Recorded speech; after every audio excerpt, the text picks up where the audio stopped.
I was working then a lot with Dick Hextall-Smith, Jack Bruce, playing, jazz gigs. We were all sort of the avant-garde jazz musicians of the day. Excuse my dog, he's chomping away there. Yes, he's keeping his teeth sharp. And Dick and Jack were invited to join Alexis, which they did. At this time we had an octet going, a really good band, the Johnny Birch Octet, which we all played in. And, they told me they were with this Alexis Korner, and I was a bit sceptical about it, being a heavy jazzer.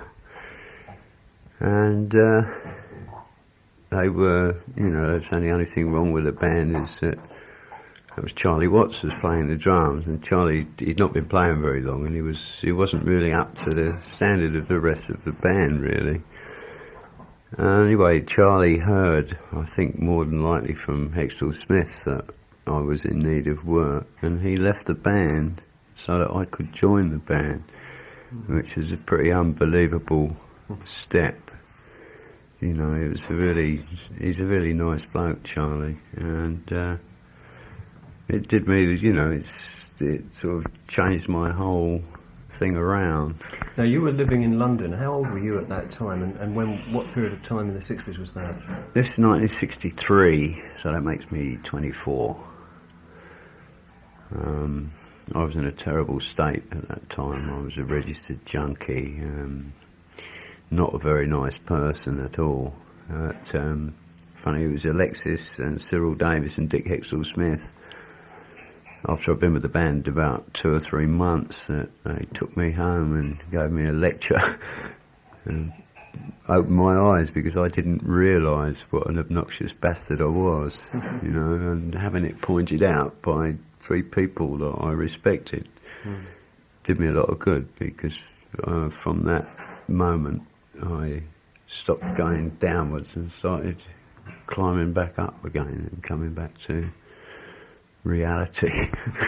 About that time in English music and in American music, we were just moving out of the sort of Elvis Presley period of music, the R&B, and the white man's blues was starting to grow in this country, as you say, with people like Cyril Davis and Alexis Korner. What were your recollections of music in those days? What were the sorts of bands that you saw? I don't know whether it's really the white man's blues. I think blues is everybody's. Well, it was the white man's adaptation. What happened was, particularly with the Alexis band at that time, which, we used to get more people in the marquee on a Thursday night than they got over the whole of the weekend with that band. And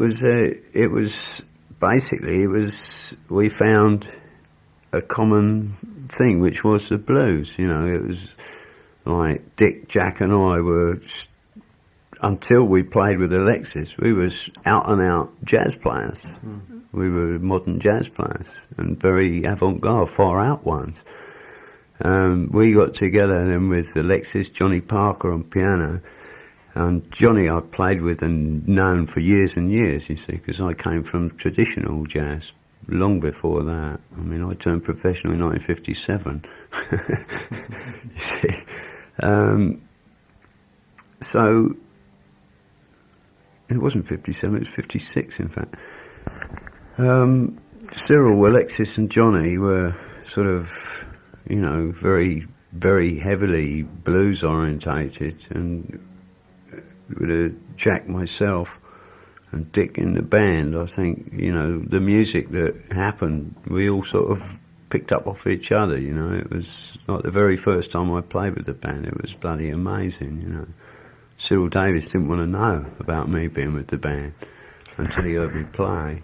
And he come up and told me, he said, I didn't want you with the band, but I'm fucking glad you're there now, At 24, you were playing clubs like the Marquee and the 100 Club?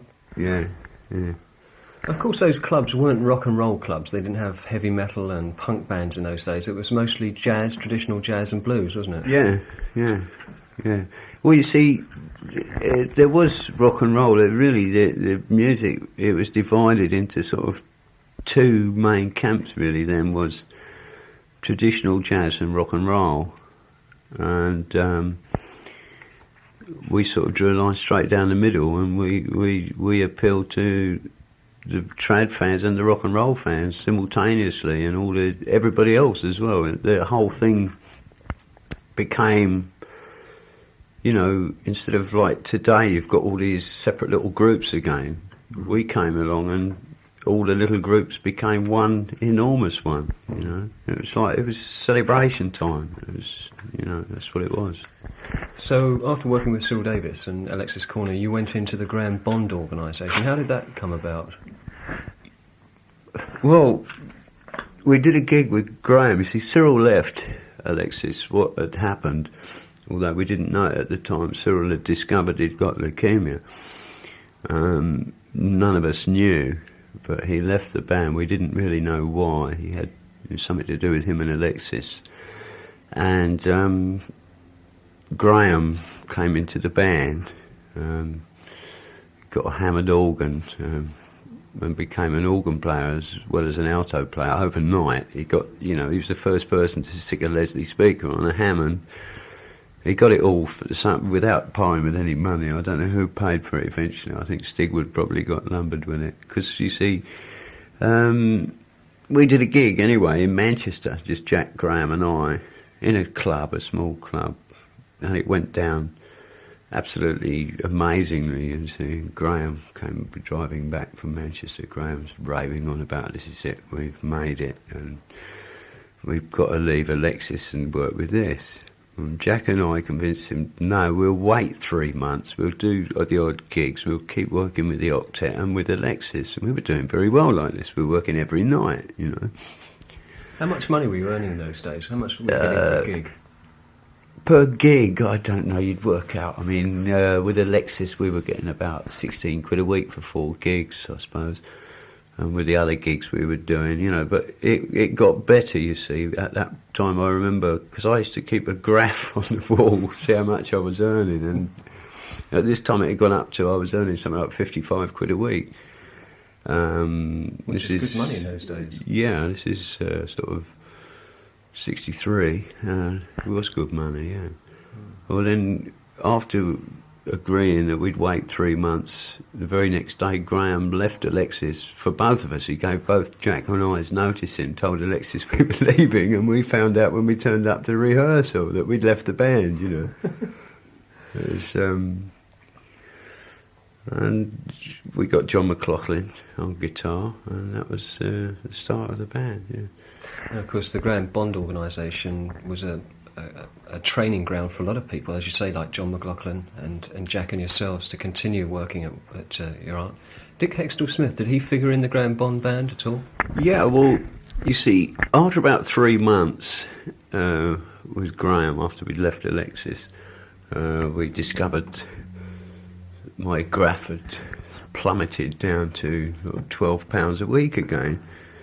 And Graham had the nerve to tell me we were doing better than we were with Alexis. What he meant was that he was doing better than he was with Alexis, you see. So we took the band over. We had this big meeting. And I'd written out 3 pages of foolscap of, what was going wrong. And we took the band over, it became a cooperative thing. We kept the name, which was a mistake, but we kept the name. And, it wasn't going that well. We were working a lot, we weren't earning a lot of money. And McLaughlin was a terrible moaner, it was everything. He was one of these people that everything that happened, you get people like this. And one day he was moaning at me. I was still struggling to get straight and not feeling too clever, and he moaned, and I gave him the sack anyway. I said, if you can't stand it, John, you better fuck off, you see. So I sacked him, and we got Dick in as a replacement. Dick was with the band for right the way through from then until it finished. He stayed with it longer than I did after that. When you were drumming, what sort of set did you play with in those days? Did you own a set, or did you have to borrow something every time? No, I was playing a kit I made myself in those days. I made it in 1961 out of Perspex. It was the very first Perspex drum kit ever to be used. And Jack still reckons to this day it was the best sounding kit I ever played. So I was playing that kit all the way through the Bond days, yeah. So Graham Bond took you through, the Graham Bond organisation, the band, took you through the middle 60s, and then you went up until 66, and, you know, this is, I fired Jack. We had this terrible fight one night. This is all explained much more fully in my book, you know, how it all happened. And anyway, Graham was always managing to con more money. Like one night we played the Marquee, and Graham's pulled a chick, and he went to the office at the Marquee on the night of the gig and drew the gig money, and then went into Don Kinglaw's office the next morning and drew the gig money again, you see. So when we went in the office to get the gig money, not only did we found the gig money wasn't there, but we owed the office 40 quid, you know. There's a 40 quid a gig at the Marquee in those days. So, you know, this had been going on for 3.5 years with Graham. quite without your knowledge. Oh no, with my knowledge, because I did all the accounts, you know. I've just been using, I did all the Cream accounts as well. I've just been using that to help me with the book, because it's got all the dates and everything now. No, it was with our knowledge, but once it had been done and he'd spent the money, there wasn't much you could do about it, you know. Also, Graham had changed remarkably. I mean, when we first met him, he was a Frigidaire fridge salesman, you know, with short hair and a blue suit and shirt and tie, and very straight-looking person. And by the end, you know, he'd gone really bananas on acid and lots of other things. You know, and he'd like travelled to a gig sitting in the back of the van with all incense sticks burning and his tarot cards out on the floor. And I was getting a bit fed up with it all. And I'd met Eric a few times, and he'd sat in with the band a couple of times, and I found out where he was working. This is I finally got my own car. This is through Stigwood. I sold a number to The Who because they'd got a problem with releasing a single with the B-side, and they didn't have a B-side. So the actual B-side that came out was the Graham Bond organisation, in actual fact. It went out as The Who. I think it was called Song for a Toad or something like this. I sold it to them for 1,500 quid. And I bought myself a car with it. The first car I'd actually owned, you know. I'd been part owner of all the bandwagons up to then. And I'd got a car, so I'd got transport, and I found out that Eric was working with John Mayall in Oxford. And I just drove down there and walked in, and there was a very non-happening gig going on.